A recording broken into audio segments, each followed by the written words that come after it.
the young and the restless spoilers. Tensions had reached a boiling point between Kyle and his mother, Diane.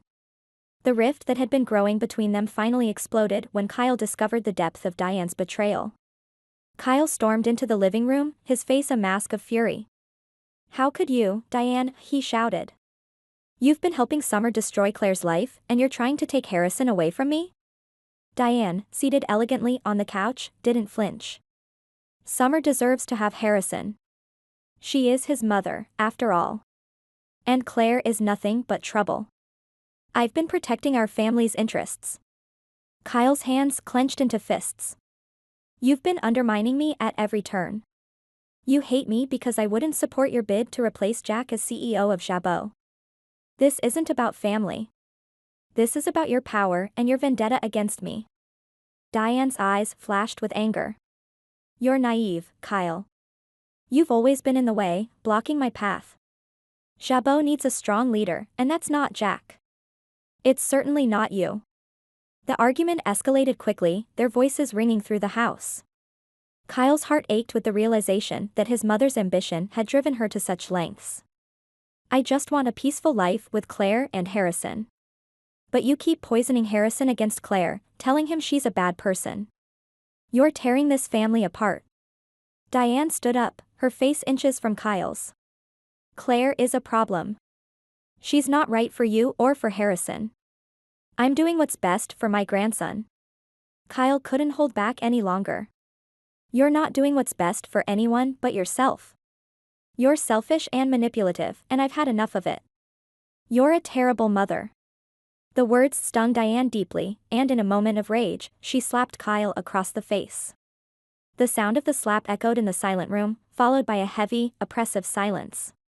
Kyle touched his cheek, his eyes burning with a mixture of pain and disbelief.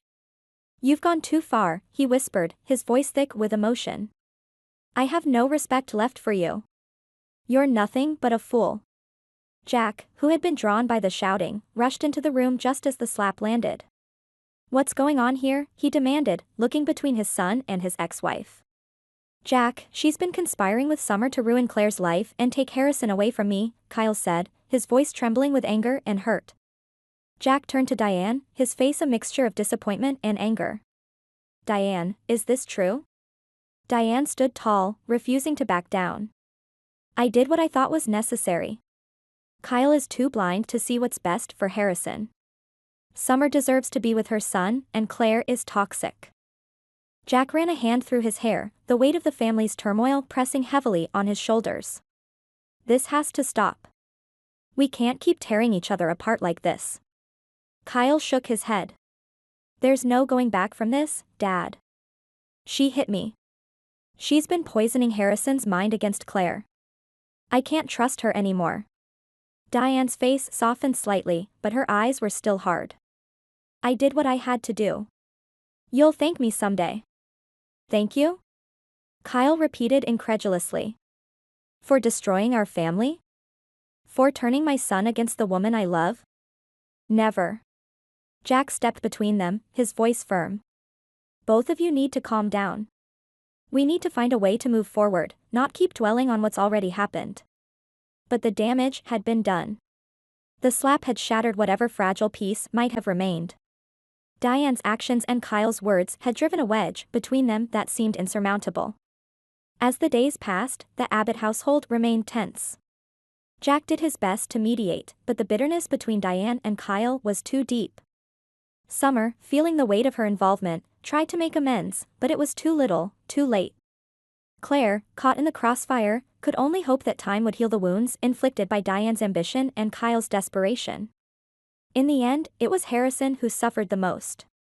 Torn between his father and the grandmother who had tried to manipulate him, the young boy struggled to understand why his family was falling apart. The once happy home was now a battleground, and the scars of this conflict would last a lifetime. Jack, ever the peacemaker, could only watch as his family fractured before his eyes. He knew that healing would take time, and perhaps, some wounds might never fully mend. But he also knew that as long as there was love, there was hope. And for the sake of his family, he would never give up on that hope.